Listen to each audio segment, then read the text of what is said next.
Salut à tous, j'espère que vous allez bien. Je vous retrouve aujourd'hui pour parler, vous reconnaissez cet esprit un peu cocooning de notre première vidéo de reprise que j'avais fait il y a déjà un petit moment maintenant, et on est là pour parler, ça va inclure les livres, mais on va surtout parler de santé mentale. Vous savez maintenant du coup que si je prends si vous voyez ce petit cadre en miniature, c'est qu'on va parler de santé mentale. Du coup, pourquoi je veux vous parler de santé mentale aujourd'hui? Donc avant de me lancer dans cette vidéo, installez-vous confortablement, sentez-vous prêt à me répondre si vous avez envie de répondre, sentez-vous prêt à partager si vous avez envie de partager. Moi je vais vous partager mon ressenti du moment, ce qu'il y a dans ma tête en ce moment, et on va essayer d'aller mieux ensemble. Du coup, si vous regardez mes autres vidéos, vous avez dû m'entendre souvent dans les vlogs en particulier parler de mon anxiété qui revient. Pour vous donner une trame quand même, c'est assez aléatoire. J'étais quand même dans une période de ma vie où j'avais vachement moins de crises de panique, d'insomnie, d'anxiété générale, de pensées dépressives. Ça allait mieux. J'ai eu un traitement, ça va faire maintenant 4 ans que j'avais mon traitement d'antidépresseur. Ça va en faire 2 et demi que j'ai arrêté mon traitement. Je vois plus de psy, juste parce que ça m'a un peu vaccinée, mais ça pareil, je vais pas revenir trop là-dessus, j'en avais déjà parlé dans une vidéo. Ça va faire 3 ans que je suis avec mon copain et qui m'aide beaucoup, mais en fait j'ai réalisé récemment, bon je l'avais déjà réalisé avant, mais vraiment je l'ai impliqué dans ma vie maintenant, que j'ai pas envie non plus de trop dépendre de lui. Je sais à quel point ça peut être lourd d'avoir quelqu'un qui se repose beaucoup sur vous quand on a des soucis, d'avoir quelqu'un qui a des soucis psychologiques et qui se repose sur vous, genre c'est une grosse responsabilité, je veux pas. C'est pas son rôle du tout d'être là, il peut m'épauler mais il est pas là pour solutionner tous mes problèmes, c'est pas ce que j'attends de lui, donc clairement voilà, je veux me sortir de tout ça toute seule. Donc en fait, il y a toujours un moment dans l'année où j'ai ce déclic de me dire reprends ta vie en main, Birdie. J'avais fait une vidéo où je faisais mon bugeot parce que j'avais eu la gastro juste avant. Je me suis dit allez ça suffit maintenant, reprends sa vie en main. Donc c'est souvent quand je suis malade. Et là ça faisait plusieurs semaines que je l'étais pas en forme. Bon on est dans une période quand même assez anxiogène avec tout ce qui est Covid et tout. Et je pensais que j'avais eu le Covid. Je me suis fait tester, j'étais négative, mais je travaille dans une EHPAD et c'est vrai qu'on a eu beaucoup de ce souci là où les gens étaient positifs en fait, les gens étaient négatifs en fait, s'ils étaient malades, ils avaient le Covid, mais c'était pas encore tourné, ça a mis longtemps. Moi j'avais pas envie de me faire gratter le nez tous les jours, donc du coup je suis partie du principe que c'était le Covid, je portais le masque, tout ça, je faisais attention. Et en fait là cette semaine j'ai re-été malade, un gros rhume et tout, et j'ai l'impression qu'en fait tout mon mois de septembre j'ai été malade, un peu bien, un peu malade. Et du coup je me dis il faut que je reprenne ma vie en main, c'est mort, c'est la rentrée, ça suffit, reprenons des bonnes habitudes, arrêtons de se créer de l'anxiété là où il n'y en a pas, essayons de s'en sortir. Quand je dis essayons, je parle de moi en fait à plusieurs personnes, alors que je suis toute seule. Il y avait des matins j'avais pas envie de me lever, et je déteste quand ça m'arrive, des jours où j'étais désagréable, et d'habitude j'arrive à ne pas l'être dans mon travail parce que j'ai un travail dans le social, je suis animatrice en EHPAD. Ces personnes-là, ils n'ont pas demandé à avoir affaire à moi, donc si je suis désagréable avec eux, ça le fait pas. Y a des gens qui me disent que je suis un vrai rayon de soleil, donc j'essaye au maximum de l'être. Mais là, j'étais arrivée à un stade où j'étais désagréable, où j'étais froide et tout, et que c'est pas quelque chose que j'aime chez moi, c'est pas quelque chose que je veux chez moi, et encore moins, encore une fois, dans mon travail. J'étais désagréable avec mon copain, à fleur de peau et tout. Et encore une fois, c'est pas quelque chose que je veux. J'avais beaucoup d'insomnie, la journée j'avais pas d'énergie, et quand j'allais me coucher j'avais de l'énergie.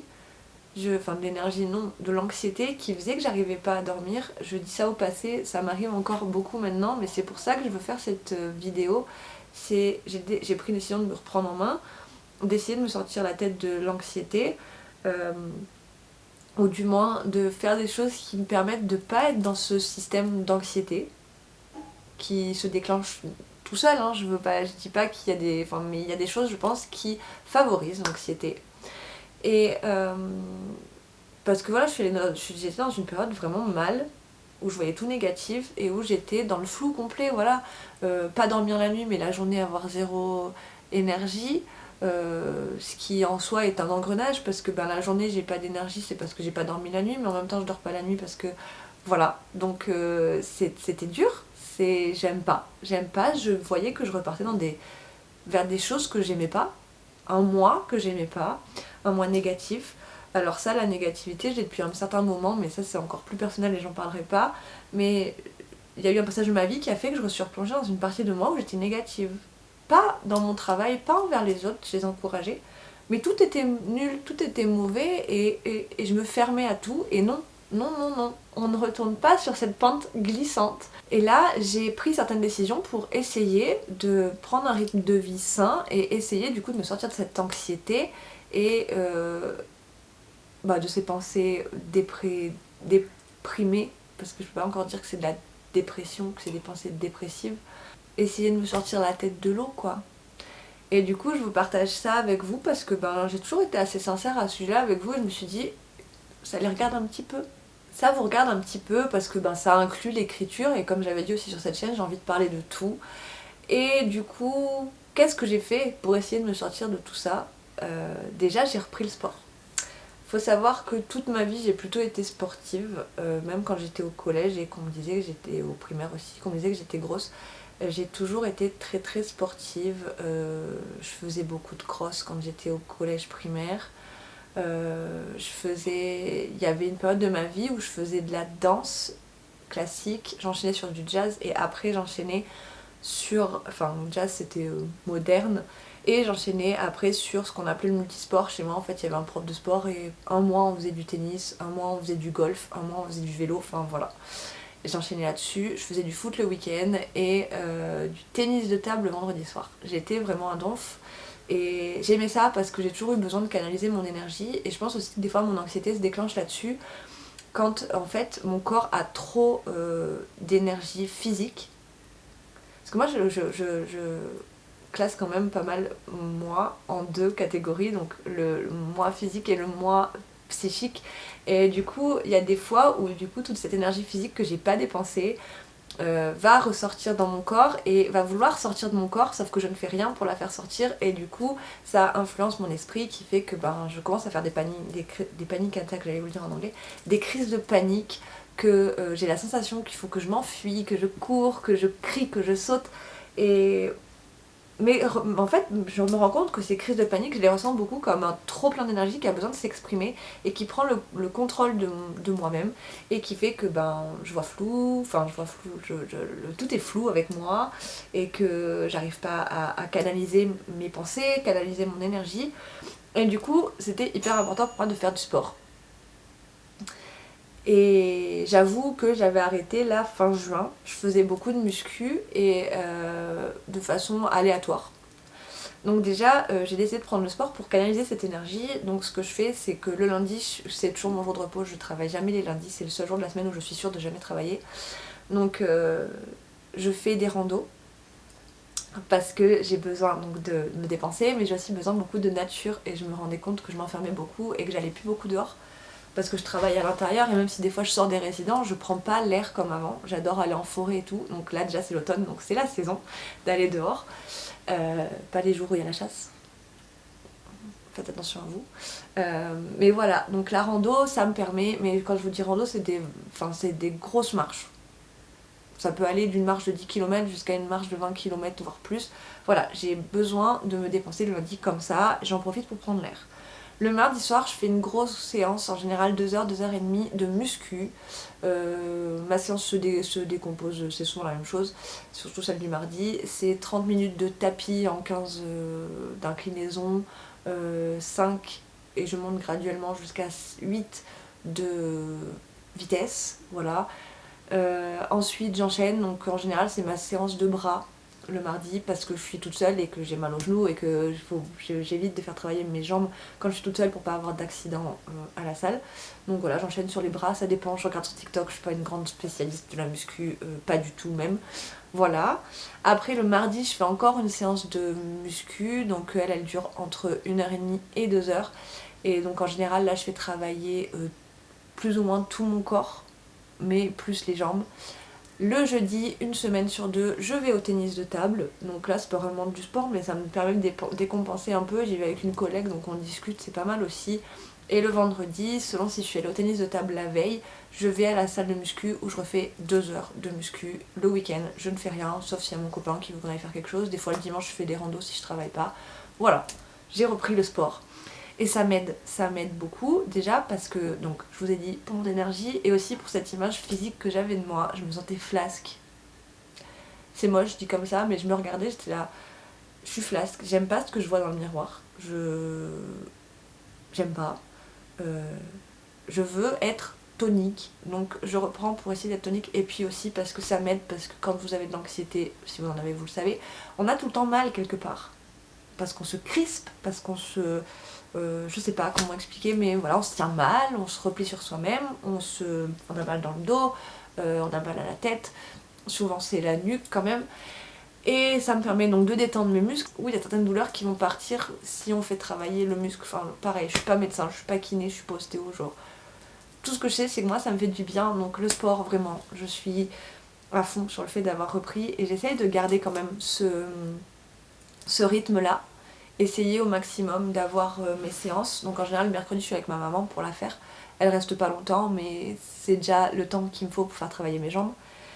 Et voilà, c'est ça, le sport ça a été important pour moi. Bon, ça fait qu'un mois que j'ai repris mais je sens déjà la différence. J'ai moins peur de me regarder dans le miroir. Donc ça c'est bien. J'enchaîne sur le fait de se regarder dans le miroir. Ce que je fais c'est que je suis une routine pour mon visage. Je faisais jamais ça avant. J'ai trouvé des produits qui me conviennent, j'ai toujours de l'acné parce que j'ai une maladie génétique, enfin un truc qui se transmet, c'est héréditaire et tout, c'est la maladie de Verneuil, donc j'ai des kystes souvent, pas forcément sur le visage, chez moi c'est plus les bras et tout ce qui est plis de laine, tout ça, et voilà. Donc j'ai cette maladie, c'est vraiment le genre de truc, je vais vous passer des détails mais c'est dégueu, ça fait mal, mais c'est normal aussi, un jour peut-être que je vous en parlerai. Mais du coup ça fait aussi que mon grain de peau est pas très bon, j'ai des micro-kystes, en fait j'ai des petites bosses sur le visage. Et voilà, donc je me suis dit quand même pour éviter d'avoir mon acné que j'ai eu à une certaine période, je vais reprendre soin de ma peau. Donc ça, genre rien de pareil, hein, je suis pas pro de la beauté ou quoi, j'ai trouvé un produit qui me convenait, j'en ai essayé beaucoup. Et un truc qui me complexait beaucoup c'était mes cernes, et j'en ai parlé avec Eugénie Dielens, je sais pas si ça se dit comme ça son nom de famille. Eugénie, que j'ai connue sur Instagram, qui était à l'époque Reading by Nini, et maintenant elle est auteure, autrice, elle a plein de romans publiés, et elle avait beaucoup de soucis avec ses cernes, on en a parlé sur TikTok, et en fait c'est un produit, ça s'appelle La Rosée, et franchement c'est un produit de La Rosée pour le contour des yeux, et franchement c'est top, j'aime bien, je sens déjà que ça va mieux, et avec ça, pas grâce à ça, je complète par un maquillage, genre j'ai trouvé mes basiques, et ça c'est pareil, ça m'aide beaucoup, donc voilà. Ça m'aide à me regarder un peu dans le miroir et aux vidéos aussi, parce que c'était dur des fois de me filmer. Je pense qu'il y aura toujours des jours où ce sera le cas. Mais voilà. Une autre chose que j'ai découvert qui pouvait beaucoup m'aider, donc pareil, sur mon physique, ma santé physique et mentale, c'est mon alimentation. J'ai tendance à sauter des repas. Donc moi je suis adepte déjà, faut savoir, du jeûne...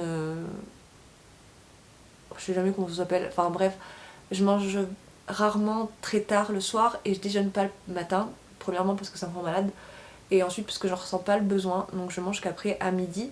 Donc quand je travaille, au travail on mange la même chose que les résidents et on a une cuisinière qui est vraiment top, et vraiment c'est ça a été fait avec des diététiciens, nutritionnistes, tout ça, donc c'est hyper équilibré nos repas. Mais du coup il m'arrive le soir de mal manger ou de pas manger. Et ça, je veux arrêter.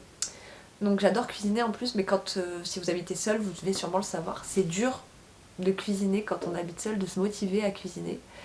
Moi en plus j'ai tendance à faire des trop grosses portions. J'ai pas envie de manger, parce que des fois on me dit oui mais tu fais des grosses portions et tu mangeras tout ça dans la semaine. Non, j'ai pas envie de manger tous les soirs la même chose. Vraiment pas. Donc ce que j'ai mis en place pour moi-même, c'est que du coup, quand j'ai fait une séance de sport, je mange fortement des protéines après. Pas forcément des protéines animales, enfin ça m'arrive de manger des œufs, mais je m'oblige après le sport à prendre des protéines pour redonner du courage à mon corps. Après, j'ai trouvé l'équilibre aussi de ce que mon corps accepte et mon corps accepte pas. Par exemple, le lactose, je sais qu'il faut que j'en prenne qu'en petite quantité, sinon après je suis malade, je me sens moins bien, j'ai mal au ventre. La caféine, c'est pareil. Je vais en parler un peu après, mais je vais rester sur l'alimentation tout de suite. Mais voilà, quand j'ai fait du sport, donc la plupart des soirs, je mange léger, mais je mange quand même des protéines. J'adore le dalle de corail, genre de lentilles corail, genre c'est vraiment genre c'est mon péché mignon. Les omelettes aux légumes, enfin les trucs comme ça, j'adore. Genre ce soir par contre, j'ai fait ma randonnée, mais j'ai pas. On est lundi, j'ai fait ma randonnée, mais je ressens pas un besoin excessif en énergie, donc je vais me faire une soupe de tomates. Faut savoir que c'est une première pour moi, je n'aime ni la soupe ni les tomates chaudes. Mais j'avais envie d'essayer, j'avais des tomates dans le frigo. Voilà. Euh, et sinon les autres soirs, ben là on rentre dans la saison quand même des soupes.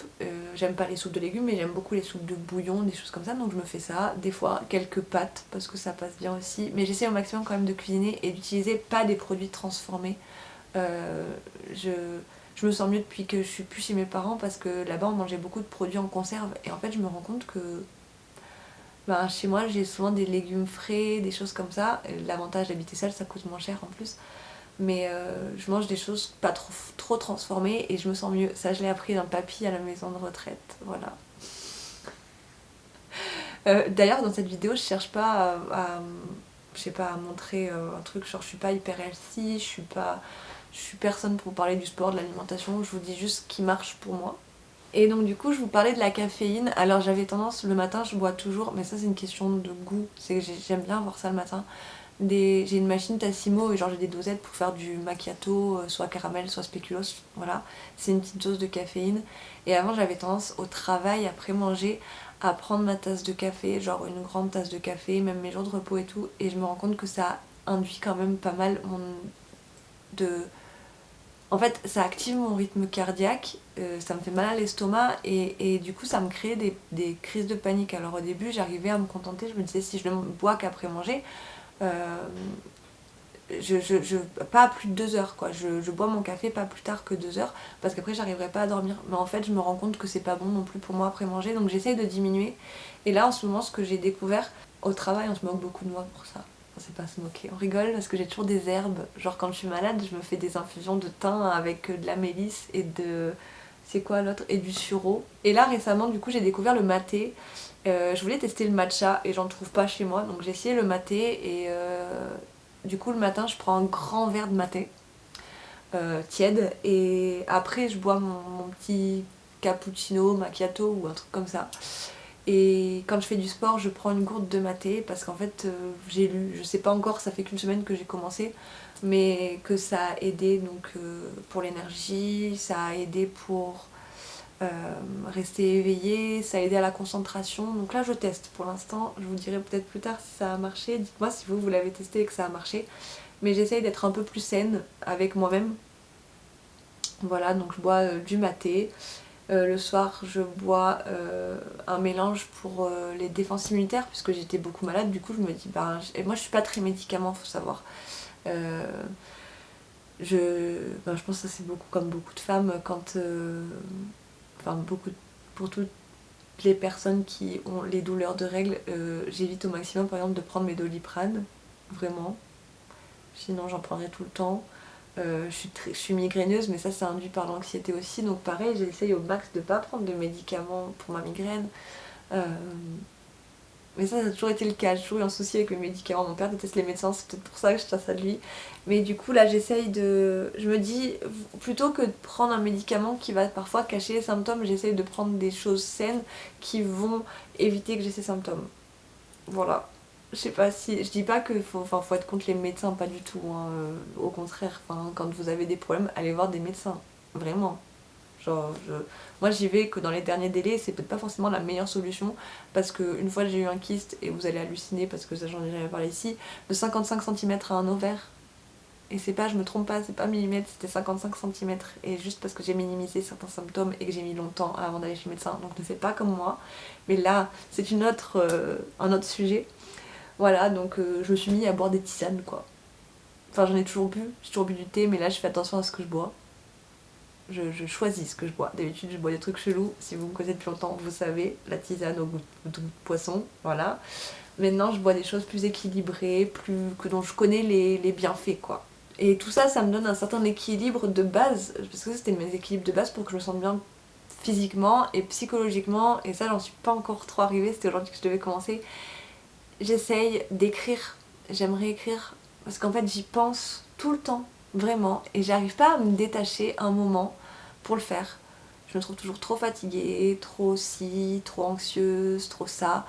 Alors bien sûr, il y a des soirs où je vais rentrer et je vais me poser dans mon canapé après m'être fait à manger et je vais regarder Ghost Whisperers, parce qu'en ce moment j'ai repris la série. Il y a d'autres soirs où je vais être hyper motivée, je vais aller à la salle, je vais venir, je vais me faire un repas hyper bon et puis après je vais me trouver le moyen d'écrire. Chaque jour est différent. Voilà, il y a des jours où je vais rentrer et que je vais m'affaler dans le canapé et que ça ira pas et que je préférerais regarder ma série. Mais si c'est un jour par semaine, ça va. Ça, je vais éviter de retourner dans le cycle où c'était ça tous les soirs, où je rentrais, que je me mettais dans mon canapé, j'allumais la télé, soit je mangeais pas, soit je mangeais un paquet de chips, soit je mangeais un morceau de pain, ou je me trouvais des gâteaux, ou je sais pas quoi. C'était pas bon pour moi. Et il faut que j'arrête de faire ça. Vraiment, la malbouffe, c'est pas une solution. Alors je m'autorise toujours de la malbouffe. Si j'ai envie d'aller au McDo, j'y vais. Il n'y a pas de McDo chez moi. Donc c'est rare que j'y aille. Parce que je sais que si j'habitais en ville, je serais toujours en train de faire de la malbouffe. Hein. Je me connais, quand je vais à Toulouse avec mon copain, on a la flemme de cuisiner, mais c'est un week-end par-ci par-là. C'est très rare qu'on le fasse. Je suis pas parfaite du tout. Hein. C'est pas ce que je cherche à dire.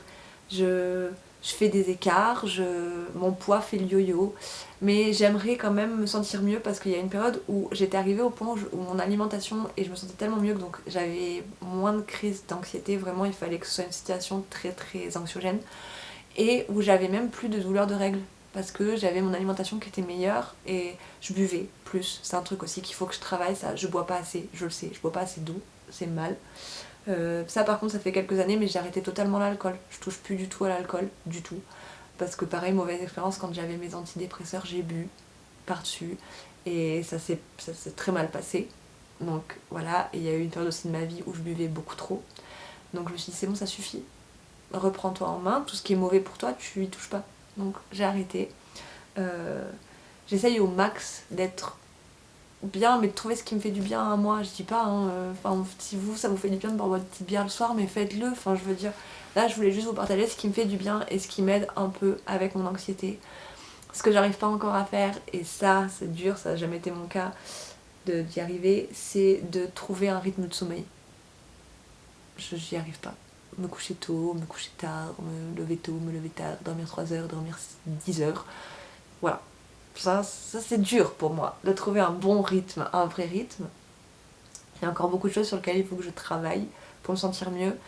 Là je vous dis, j'ai eu cette prise de conscience que récemment, donc je vois pas encore forcément d'effet. Mais vraiment je me dis, trouver un rythme c'est bon pour moi. Il y a une période de ma vie où je faisais des bugeos et vraiment je me mettais une liste de choses à faire. Ce que je fais en ce moment, je me fais une to-do list régulièrement. Pas les jours où je travaille parce que clairement la journée elle va être similaire tous les jours. Mais les jours de repos, je me fais une liste de tout ce que je dois accomplir. Donc une des choses aussi qui me fait du bien, c'est j'ai plein de plantes vertes que j'arrive pas trop à faire vivre à cause de mes chats, mais j'aime bien m'en occuper quand même. Voilà, c'est des petits plaisirs comme ça. J'essaye de lire, j'essaye euh, d'écouter de la musique et surtout, il faut que j'arrive à écrire parce que ça restera un truc que je me mets en pression et il faut que j'y arrive. J'essaye aussi, j'adore les vêtements et j'essaye au maximum de m'habiller bien euh, chaque jour. Parce qu'en fait, je partais du principe, c'est vraiment un plaisir pour moi. Les tenues, tout ça, chercher mes tenues, chercher des choses qui me plaisent, c'est un plaisir de fou. Mais je l'avais abandonné parce que je partais du principe que de toute façon, je m'habillais pour 5 minutes le matin, 5 minutes le soir. Parce que au travail, j'ai une tenue de travail, blouse et pantalon blanc, donc je faisais plus d'efforts en fait. Et au final, j'avais oublié que c'est pas grave en fait. Il y a des jours où je me mettrais en jogging et tout, hein. Ça m'arrivait ce week-end. Il y a des jours où j'ai la flemme. Mais en fait, ça me fait du bien de partir le matin, de voir ma tenue dans le miroir et de me dire ok, elle est cool. J'aime bien. En plus, du coup, la seule personne avec qui je veux vraiment partager ça, je la prends en photo, j'envoie à mon copain. Voilà, tous les matins. Parce que c'est un plaisir juste que lui me dise ah, c'est cool, elle est bien, j'aime bien, ouais, c'est un nouveau haut, c'est cool.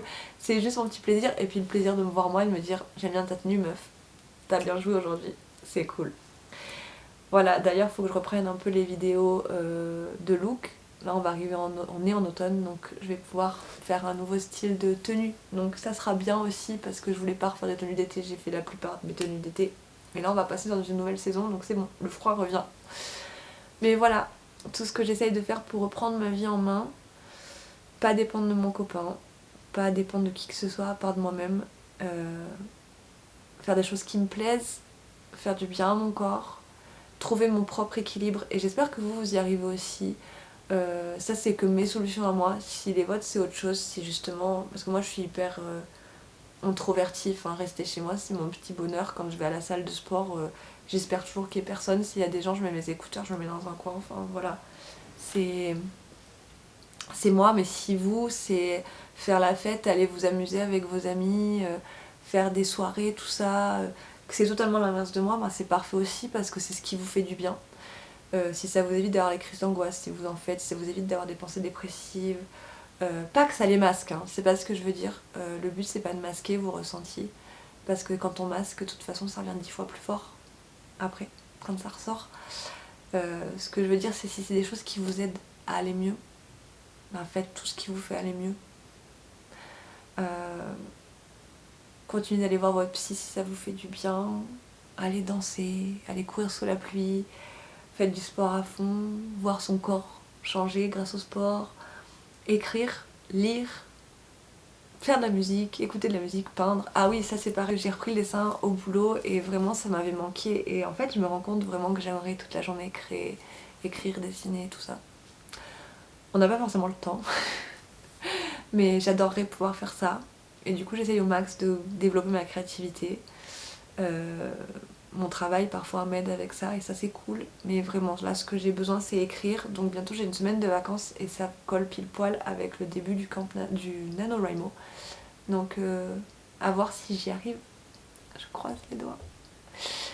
Et voilà, partagez-moi vous ce qui vous fait du bien, comment vous faites pour aller mieux, qu'est-ce qui vous fait aller mieux, qu'est-ce qui vous fait aller mal, parce que c'est important. Si j'en parle pas trop dans cette vidéo, mais il y a des choses qui nous déclenchent. Et en fait, je trouve que vraiment, moi, ce qui m'a aidé à m'en sortir, c'est de découvrir qui je suis, qu'est-ce qui me fait du bien, qu'est-ce qui me plaît, qu'est-ce qui... Mais autant psychologiquement que physiquement, je vous disais mon alimentation, quel aliment me convient pas du tout, quel aliment me convient. Et à l'inverse, et aussi dans ma tête, qu'est-ce qui me fait du bien, qu'est-ce qui me fait pas du bien. Je sais que les environnements trop bruyants, pendant des années, j'y allais, hein. La fac, faire la fête tous les jeudis, vendredis soirs, j'étais à fond là-dedans, hein. Mais clairement, je masquais. Je croyais que ça me faisait du bien, alors que pas du tout, parce que je me rends vraiment compte que s'il y a trop de monde, s'il y a trop de discussions, s'il y a trop de bruit, s'il y a trop de bruit récurrent, je peux pas. Je supporte pas et je vais être à fleur de peau et je vais être exécrable. Et c'est pas ce qu'on veut. Je me rends compte qu'il y a des moments où j'ai besoin juste d'être posée, de regarder une série, de regarder un film, de lire, même si en ce moment j'ai du mal. Mais voilà, il y a plein de petites choses. Et je sais aussi, au niveau santé mentale, un truc qui a été dur pour moi, et ça m'a fait vraiment tilt que récemment, enfin j'y ai déjà beaucoup pensé, mais je me suis dit qu'il fallait vraiment surtout que j'en parle en vidéo. Dans un épisode de Ghost Whisperer, elle, si jamais vous avez regardé la série, elle gère un fantôme là qui était un ancien comique, et il y a sa compagne qui est comique aussi. Et elle dit, et ça a résonné en moi, elle dit: j'ai juste peur que quand je sois plus dépressive, que quand j'aille mieux, je sois plus drôle. En gros, elle a peur que quand elle a plus sa maladie, sa dépression, elle perde l'essence de son travail, puisqu'elle est comique, elle perde son humour.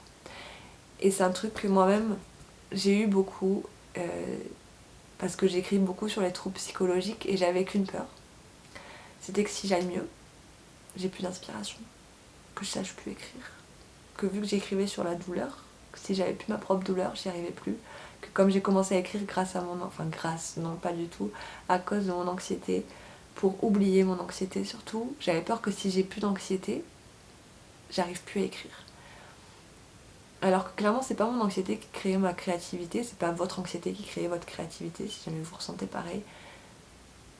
Votre créativité elle est là quoi qu'il arrive, et vraiment, je me suis enfermée dans cette idée, je peux pas aller mieux parce que si je vais mieux, je vais perdre la seule chose qui me fait aller mieux. Et ça aussi c'est un engrenage et ça sert à rien de penser comme ça, vraiment.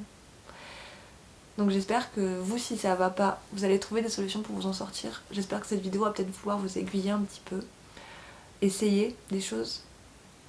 Essayez de supprimer d'autres choses. Des gens, parfois. Malheureusement, des fois, il faut se créer un tout petit cercle d'amis. J'avais tendance à avoir beaucoup d'amis, à croire que c'était ce que j'avais besoin. Et en fait, je me suis entourée de gens pas forcément bons. Donc entourez-vous que des gens qui vous font vous sentir bien, vous-même, qui vous jugent pas, qui vous aident, qui vous comprennent. Et des fois on voit pas tout de suite le bien que ça peut faire, mais vraiment, faites-le. Et sur ces mots, voilà, je vous souhaite tellement de bonheur, tellement de choses qui vous feront du bien. Je vous souhaite de trouver toutes ces choses qui vont vous faire du bien, de vous épanouir, de trouver qui vous êtes, surtout. Vraiment, à 100%, il faut que vous trouviez qui vous êtes. Et la seule personne qui peut être responsable de votre bonheur, c'est vous-même. Donc voilà, trouvez-vous, ouvrez-vous, découvrez-vous et continuez surtout d'être vous. Et moi, je vous fais des gros bisous et je vous dis à très vite. Continuez d'être géniaux parce qu'il n'y a qu'une personne comme vous.